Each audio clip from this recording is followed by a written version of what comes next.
Hey, hey, you lovely bunch. I have some education for you on emotional and binge eating. The reason that I'm decided to chat about this today is I have spoken about it before, but not for a while. And I had a rocket up your arse phone call with my one of my on fire clients that starts on Monday, and we were speaking about emotional eating, and I was just trying to tell her that it does happen quite a lot. It's actually quite normal. And I used to do it. So I sent her a copy of the log that I had that I kept on my phone when I was emotional eating. And then that just got me thinking in mind that, do you know what? I should maybe just do a wee video about it. So anyway, hope you find it interesting. I've got some notes, so I'm just going to flick between my two screens. So first of all, if you are an emotional eater or a binge eater. Some people don't actually like to call it emotional eating. And in fact, I never would have known that I was an emotional eater. I would have classed myself as a binge eater because it was eating, I suppose, in excess, even when I wasn't hungry. It was like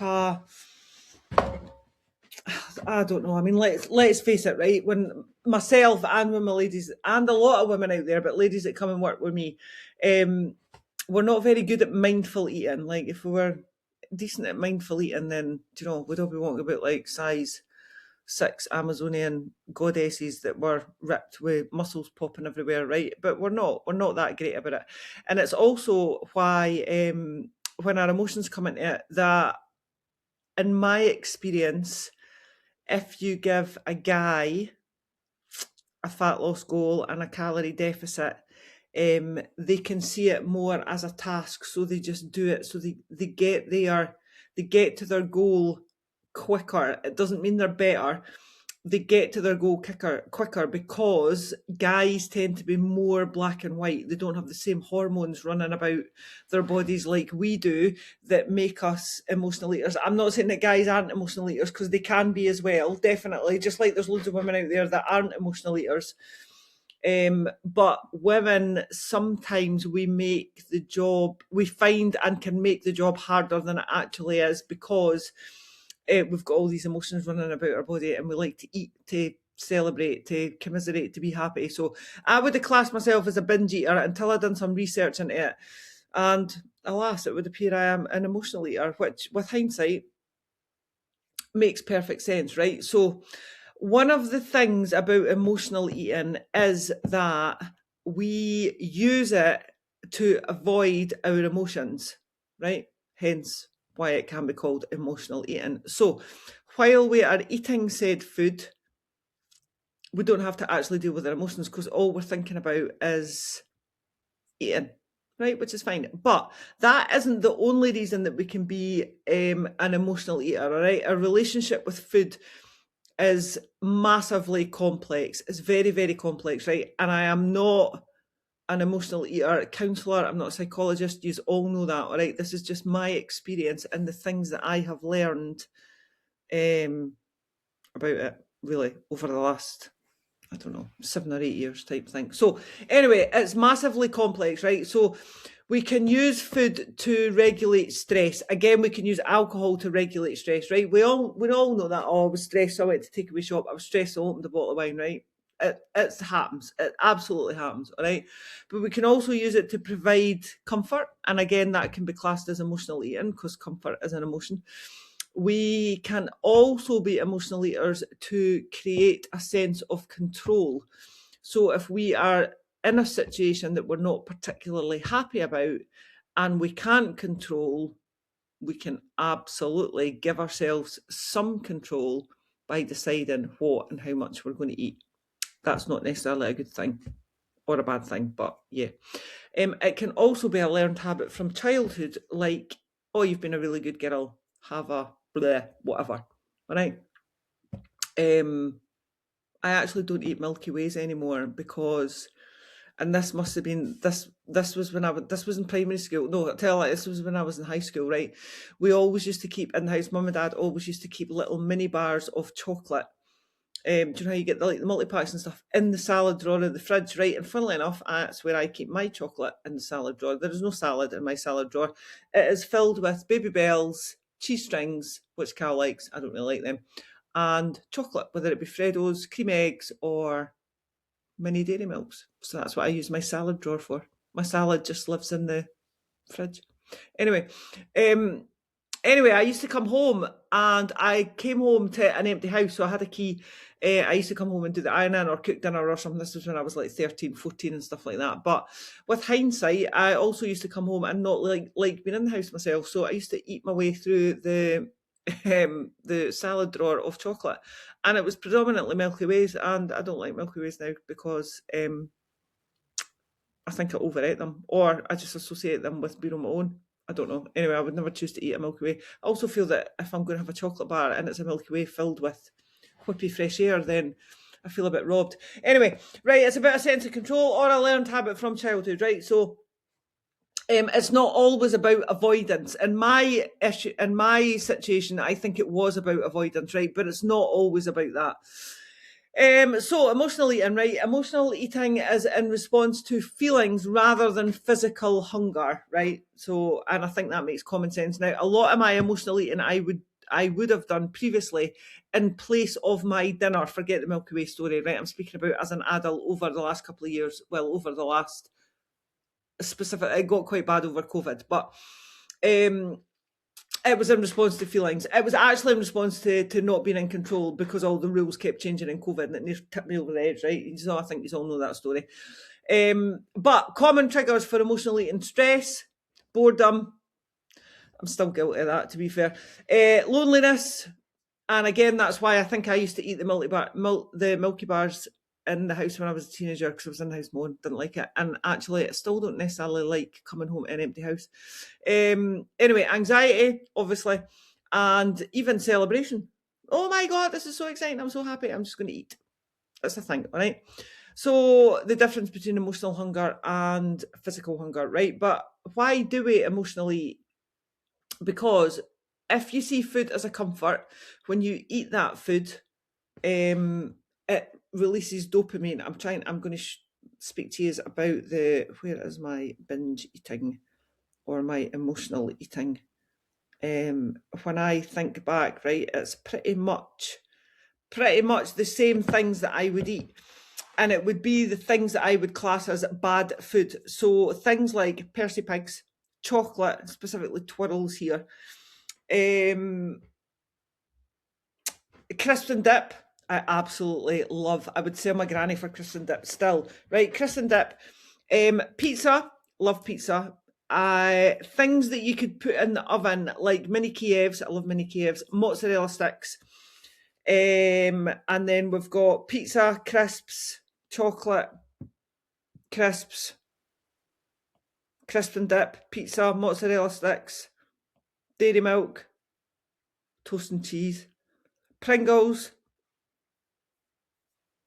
crisps, cheese, loaf of bread and butter and cheese, pizza, crisp dip. Right, and when I look back, so these dates range from the 21st of September 21 to the 9th of August 23, right? So the 9th of August 23 was the last time that I did any kind of like epic, outstanding emotional eating, right? But when I look back, most of those dates, there's alcohol connected with them as well. So it might be a couple of beers, it might be a bottle of wine. And also when I look back, I did note that all this down at the time, right? Or the morning after, if I was too ashamed to do it that night, I would do it the morning after. They are almost always connected with Cal not being in the house, so back shift. So that just does back up my theory about being in the house with myself and being in an empty house. All right, so anyway, I was probably slightly using food as a comfort there because I was lonely. I was possibly using it as a reward because I was lonely, so I deserved it because I was on my own. There was also another couple of times that I actually got in my car. So I was in the house mowing, right? So I left Jasper, I got in my car, went to Domino's, ordered a pizza and sides because I struggle to eat a pizza without a side, and sat in the car and ate it. And again, I'm guessing that was because I didn't want to be in the house on my own. It was a bit secret eating as well. Cal knows all of this now, but I didn't necessarily know it at the time. Anyway, right, so that releases dopamine. It's that whole thing. It releases dopamine. And also when you're eating, when I was eating, I didn't have to think about anything else that was worrying me or anything else that was stressing me, right? And also, it doesn't necessarily mean that I would do this because I was on my own, but it meant that because I was on my own, I couldn't process anything. I couldn't process the feelings of what was actually worrying me. So just say it was stress, right? A lot of this, when this was going on, I still had the cleaning company, right? I didn't want it. It was awful. It was horrific. It was a horrible time in my life. But I couldn't talk to Cal about it because he wasn't there. So instead of dealing with it on my own, which I didn't feel that I was capable of doing, I would just go and eat at Domino's because that obviously puts the world back on its axle, etc. All right, but it can also be a stress response as well, and it can also be a learned behaviour, like I said, from childhood, whether it's a reward, whether it's a routine, and also it just becomes like a habit loop, and it just becomes so. You get the cue, you do the behaviour, and then you get the reward. So the cue for me, I'll give you another example. When I worked at the cleaning company, I wasn't particularly happy, didn't particularly like it, didn't particularly like myself. The cue I would just stay late. Now, it wouldn't be ridiculously late. I wouldn't stay late till late, like midnight, when it was actually too late to go shopping. I would just stay an hour late. And then the behaviour would be that I would go on my way home. I would be too late for the shops, which is bollocks. I would go to the pizza shop. I would maybe go to the wine shop. I would definitely go to the cigarette shop. Maybe they were all one. And then the rewards would be that I would go home and I would be on my own, because I was living on my own at this time, and I would smoke cigarettes, drink wine, and eat pizza. So that was the cue, the behaviour, and the reward. All right.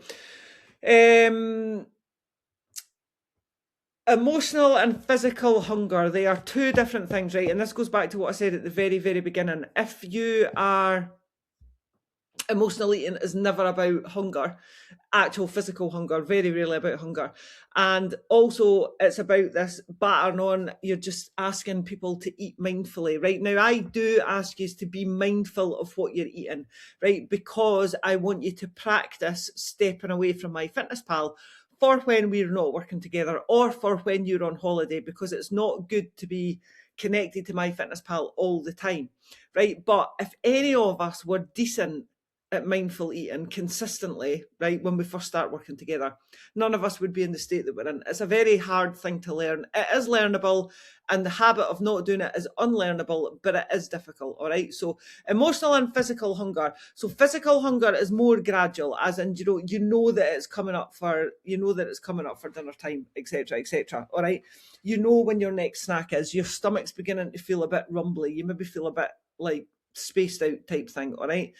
Emotional hunger can be very sudden. It's like, I have to have it now. And it's not actual hunger, but it's usually like this. This is what you're going to do. All right.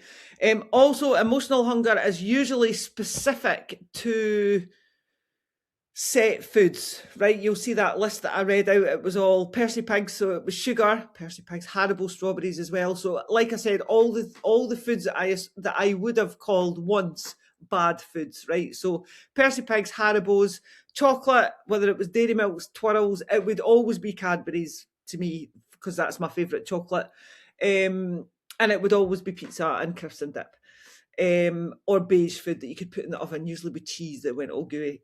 And then, physical hunger is you're more open to different foods. So you would just eat what we class as normal. So it's very rarely do we associate physical hunger. I mean, you get the odd craving every now and again, right? But if you're going to emotional eat, it will be certain things more than likely that you will buy, all right?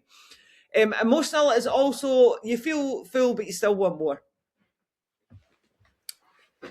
Yeah, it's back to that mindfulness. It's hard. It's really, really hard. And we tie that hunger, so those specific cravings or that sudden hunger, we tie that to emotions or situations. I'll give you another example. This is more to do with alcohol as well. So in my first marriage, my husband was a heavy drinker. Yeah, I would say a heavy drinker. He drank a couple of bottles of wine 5 nights a week because he had 2 clear nights, so that meant that he was all right. Right? So I couldn't deal with that situation. That situation was new to me. I didn't grow up in a household that alcohol was the norm. My mum and dad had a drink occasionally. I think I've seen my mum drunk once maybe, and I've seen my dad drunk twice, or vice versa.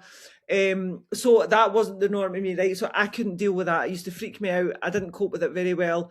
But instead of removing myself from the situation and going away and doing something else, the only way I could tolerate, I can't actually believe I'm saying this sounds absolutely ridiculous.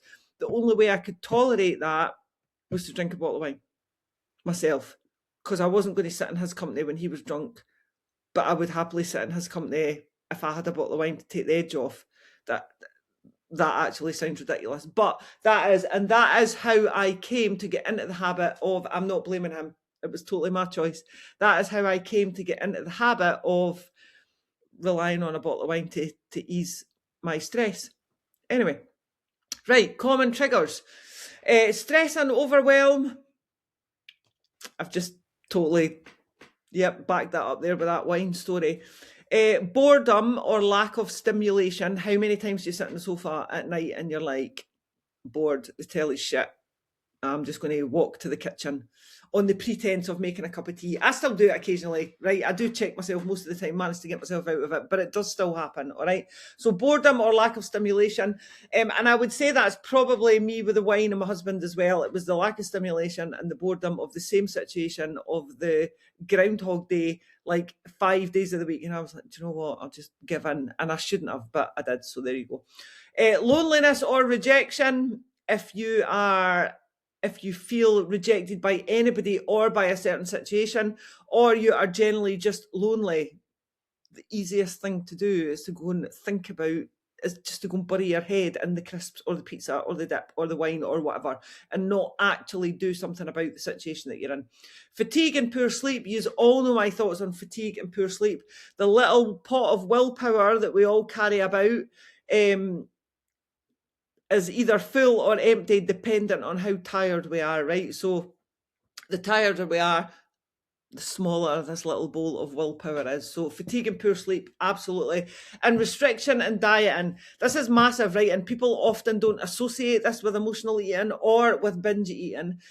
If you are going to over restrict your food, as in eat a banana for lunch, have a cup of soup for dinner, eat a banana for your breakfast, have a cup of soup for dinner, and then just have a cup of soup for lunch and then just have a normal dinner, that is when you are going to be in the cupboards at night because you haven't eaten enough during the day. It's also connected to, I'm going to live on 800 calories Monday to Thursday, Monday to Friday, and then you go all in at the weekend and eat 5,000 calories, right? So it's a classic cycle of restriction and over restriction and binging, or dieting and binging. And it doesn't matter how long the cycle is. It doesn't matter whether you do it like you over restrict just for one day and then binge at night, or if you over restrict for 5 days and binge for 2 or 3 days. It's the same cycle, it's just different speeds, basically. All right. Also the guilt cycle, right? So I mentioned earlier that I took notes of which I read out to you, which I took notes of, there it is there, binge eating. I took notes of when I did it. But there was also a lot of shame and there was a lot of guilt attached to that. So sometimes I didn't log it. And I know for a fact that there's times in there that I didn't log it at all because there's nothing in there about a Domino's pizza. And I know I got in my car and went to Domino's and sat in the car park and ate it. I also actually remember one night going in there, going back to the car, and I was just away to open the Domino's pizza carton, and the gardener from next door pulled up in the car next to me and turned around and waved. And I was absolutely mortified. So I put the pizza back on the seat and then drove to a different car park. Tony, what the fuck? Anyway, I was mortified. So there was a lot of guilt and a lot of shame. But guilt and shame fuels the cycle rather than stopping it. It can be also, if you think about, just say people that had an alcohol dependency, and Ailsa, for example, right? You all know I've spoken to Ailsa on the podcast and stuff, right? Now she has 7 years of not having a drink. It's only now that she's starting to speak about it. Now, she spoke about it to her close friends and family and stuff, but it's only now that she's starting to publicly speak about it.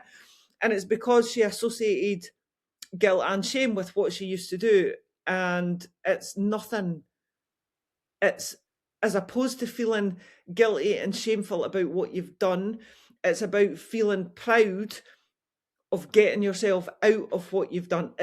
So the pride of breaking that cycle should far outweigh any guilt or any shame about what you used to do, right? Like, it just should, ladies, all right? There is no shame.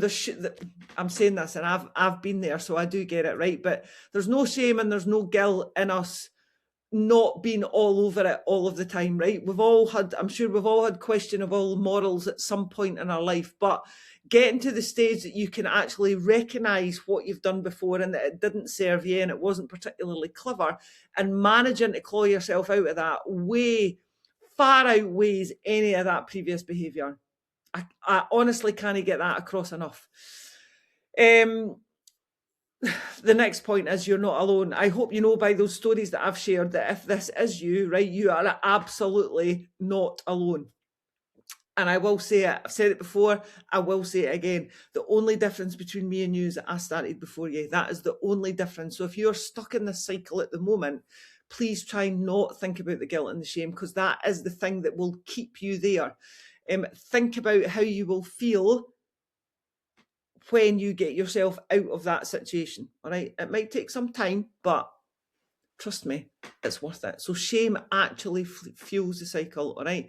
And at no point ever are you alone, ever. My inbox is always open, right? For my clients, you have me on WhatsApp, you have me in my Heartbeat community app, all right? You all have me, so shout if you ever need me.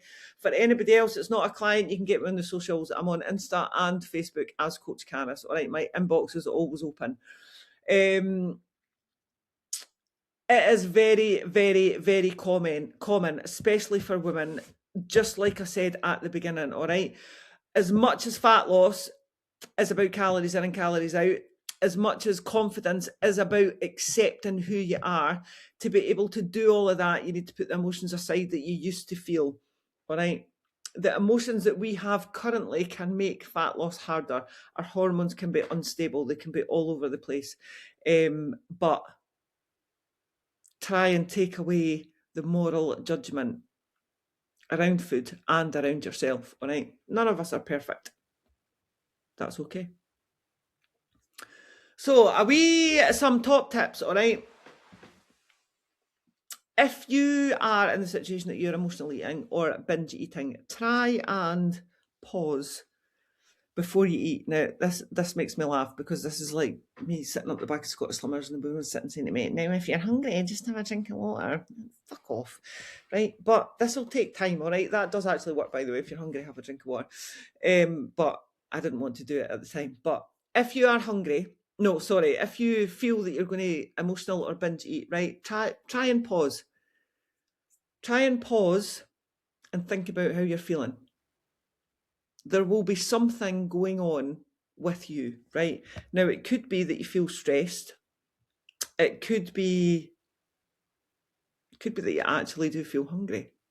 And then it's about making a choice of a healthier meal, not necessarily going to shop and getting pizza, right? But something will have happened during the day. Something might have happened 2 days ago.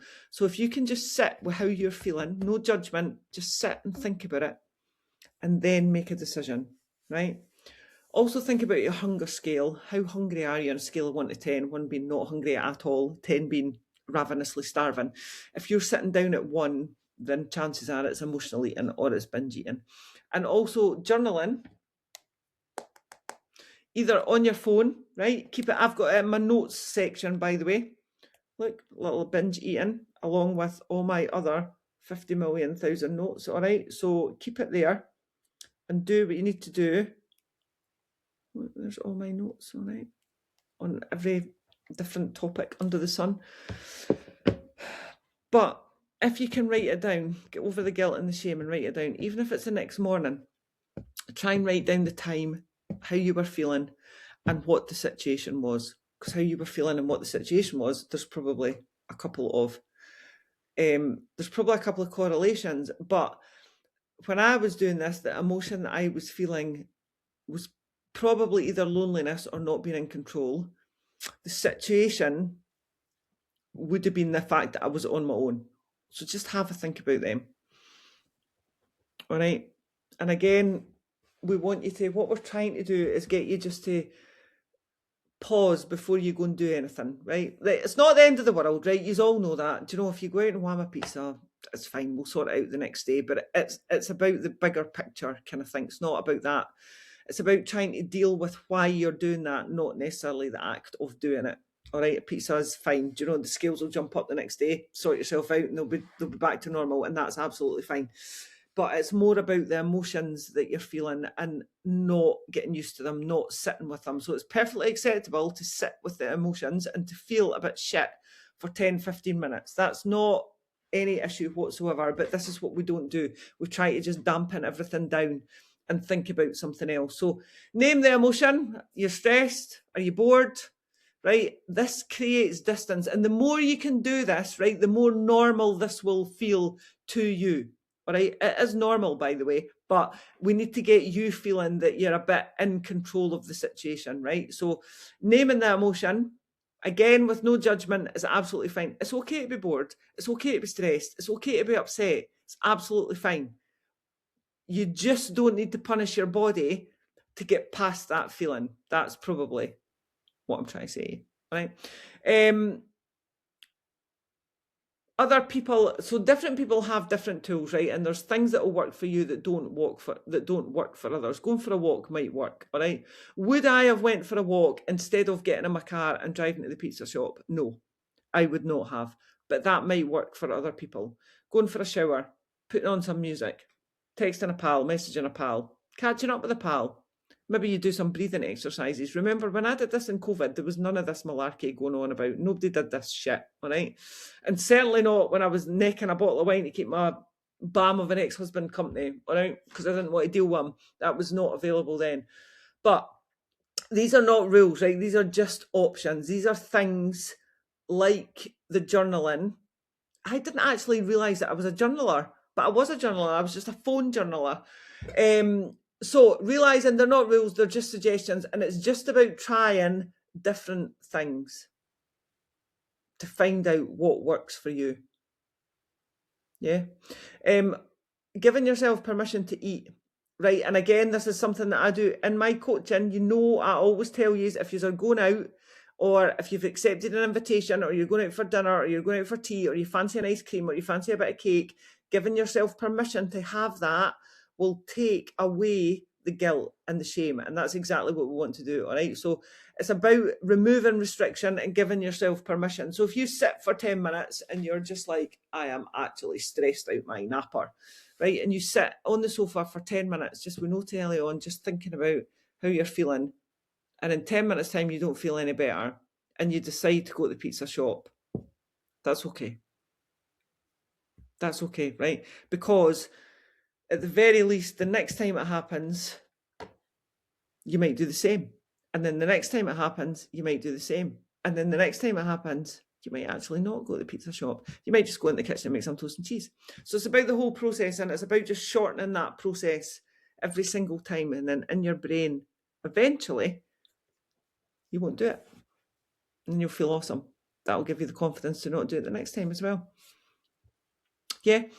What I don't want you to do, now this is a rule, I would really like you not to do this, is if you do have an emotional eating, binge eating session, I don't want you to cut your meals the next day. So I don't want you to go into starvation mode the next day to try and claw back 1800 calorie domino pizza that you've just eaten tonight, all right? Because tomorrow, all that's going to do is it's just going to make you even more emotional, because you're going to be hungry, right? And that just starts the cycle. So you just go back to normal eating. Yeah. Self-compassion, my lovelies. You need to be kind to you, right? It's not about you sitting there saying, oh my God, I am a failure. It is about figuring out what's going on with you. So figuring out why you did it, and what you could maybe do differently next time. Self-compassion, no shame, no guilt, absolutely not. And the last thing I want to say is you may need to seek extra support. Like I said, I am not a psychologist, I am not a counsellor. I can only share my experience. And if it feels out of control, so if it's happening countless times a week, 2 to 3 times a week, then you maybe actually need to go and see a counsellor. Also, if it's a deep thing that it's tied to, if you attach it to something really bad that's happened to you and you haven't dealt with that situation, then again, you might need to go and get professional help, all right? Because we want you to be in control of that situation. Of course we do, all right? So I want you to notice the urge, be aware of the urge to emotional or binge eat. I want you to think about your feelings, name that feeling, say it out loud. Yeah. Then I want you to normalize it. Just sit with it. It's quite normal to have those feelings. Definitely. Absolutely 100%. And then I want you to choose a response to that feeling. So you can choose to eat, or you can choose one of the other coping tools, like going for a walk, putting on some music, having a shower, having a bath, doing some yoga, meeting a pal. All right. But consciously make a decision. No guilt, no recriminations, nothing. All right, my lovelies. Like I said, my lovely midlife ladies, if you need anything to do with this topic or any other topic, you can get me on WhatsApp or the Heartbeat app. All right. Anybody else? My inbox is always open, my lovelies. Thanks very much.